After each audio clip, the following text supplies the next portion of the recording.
नमस्कार दोस्तों, आप सभी का स्वागत है। आज बीपीएससी सीडीपीओ की एग्ज़ाम संपन्न हो चुकी है। अब आगे की क्या हो रणनीति। आप एक ऐसे मोड़ पर आकर खड़े हैं आज कि आपको जीवन में सबसे ज़्यादा मेहनत करने की आवश्यकता है।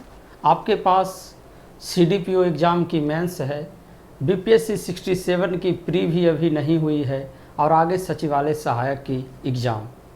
3 एग्ज़ाम आपके जीवन के लिए बहुत ही महत्वपूर्ण है, क्योंकि दोबारा जीवन में ऐसा मौका आपको नहीं मिलने वाला है।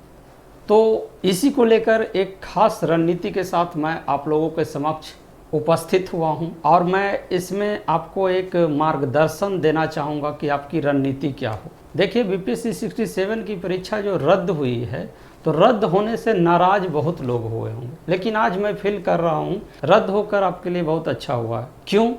क्योंकि क्या आप कल्पना कर देखिए, क्या आपकी बीपीएससी 67 की संपूर्ण तैयारी थी? यानी अगले 3 महीने में अगर मेंस ले लिया जाता तो क्या आप मेंस के लिए तैयार थे? तो बिल्कुल आप कहेंगे कि नहीं तैयार थे। अब मौका है 67 को हर हाल में फाइनल करने के लिए। तो हर हाल में फाइनल कैसे होगी?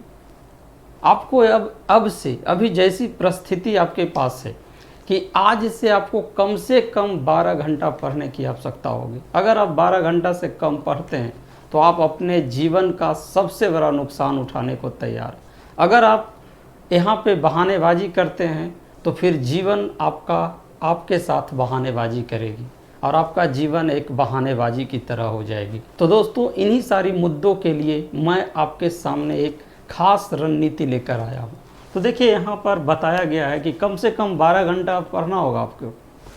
अब क्या हो रणनीति? जीवन में दोबारा ऐसा मौका मिलेगी? बिल्कुल आपको जीवन में दोबारा मौका नहीं मिलेगी।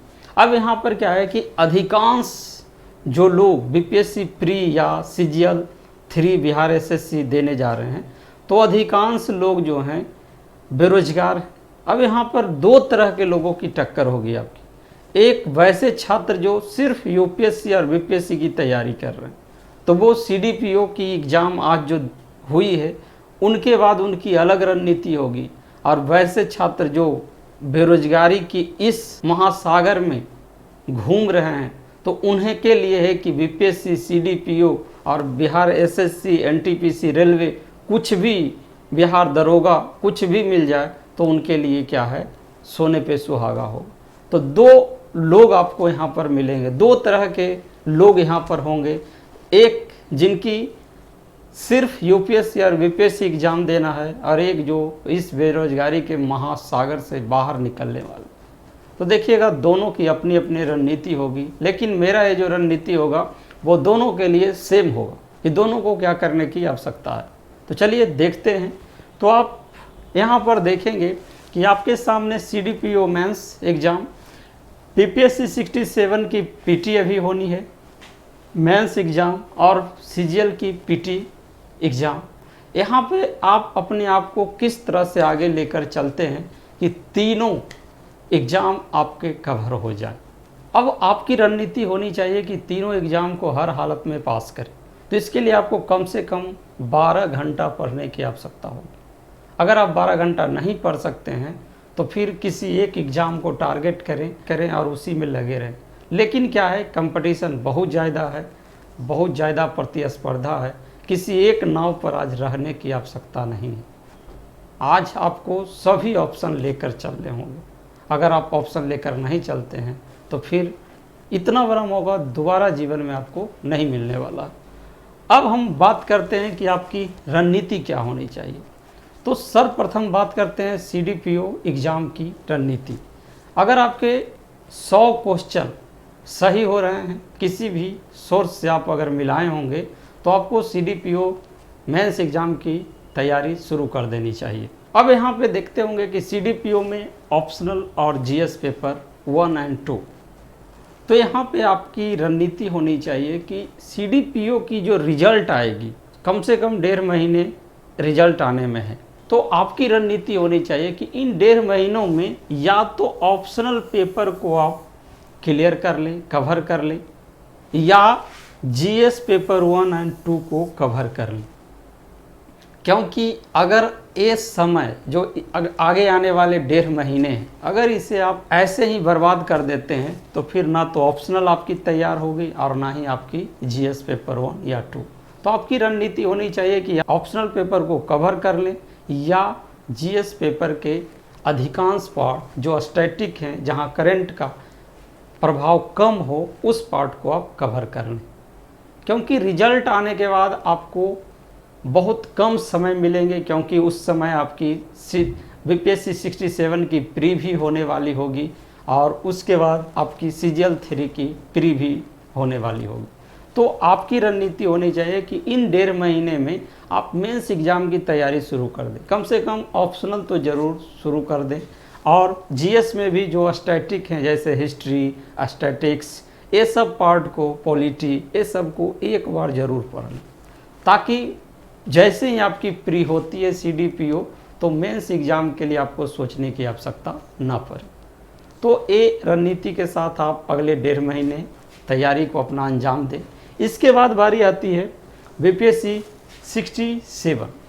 अब जीवन में दोबारा इतना बड़ा मौका मिलने वाला नहीं। आप देख ही रहे होंगे भारी मात्रा में सेटिंग थी, रद्द हो गया, जो आपके लिए बहुत बढ़िया होगा। अगर रद्द नहीं होती तो फिर आपके प्री रिजल्ट की कट ऑफ बहुत हाई चली जाती, आपकी प्री नहीं होती और इतनी बड़ी सपना जो मिशन एसटीएम 88 का है वो रखा रह जाता।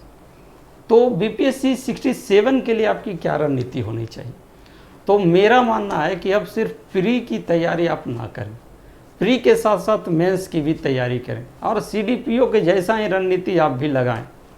आपकी भी प्री के साथ साथ मेंस एग्ज़ाम की तैयारी शुरू कर देनी चाहिए, क्योंकि मैं बार बार कह रहा हूँ कि दोबारा मौका आपको नहीं मिलने वाली है। अब या तो प्री एग्ज़ाम के पहले ऑप्शनल को आप क्लियर कर लें, कवर कर लें, या जीएस पेपर 1 और 2 को कवर कर लें। अगर आप ऐसा नहीं करते हैं तो फिर आप पीटी निकाल कर क्या करेंगे?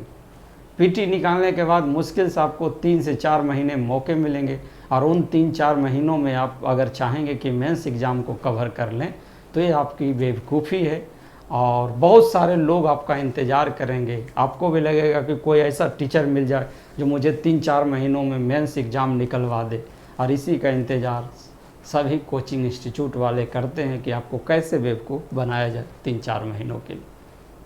तो आपके जीवन का ये सबसे महत्वपूर्ण पल है, इसे अगर आप गवा देते हैं तो दोबारा मौका नहीं मिलेगा। तो आपकी रणनीति पीटी के साथ साथ क्या होनी चाहिए? या तो ऑप्शनल पेपर को कवर कर लें या जीएस के अधिकांश खंड को कवर कर लें।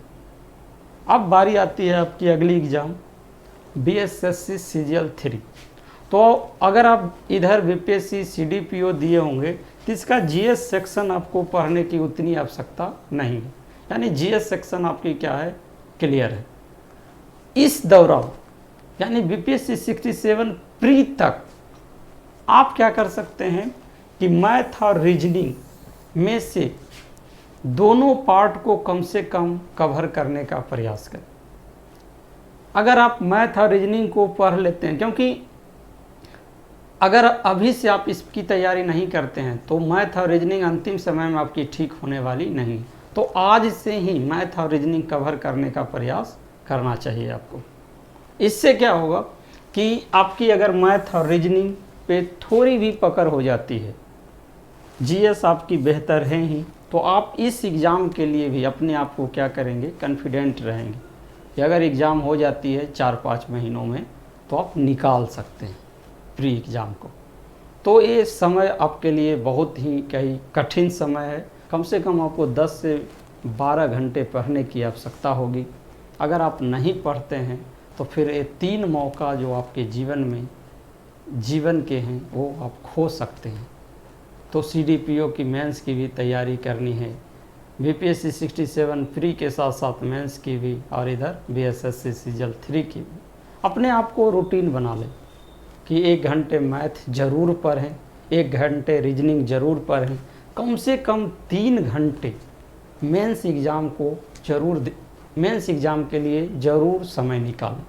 उस दौरान आप जीएस और ऑप्शनल को पढ़ें और बाकी जो समय बच रहे हैं उसमें आप प्री को ध्यान में रख कर पढ़ सकते हैं।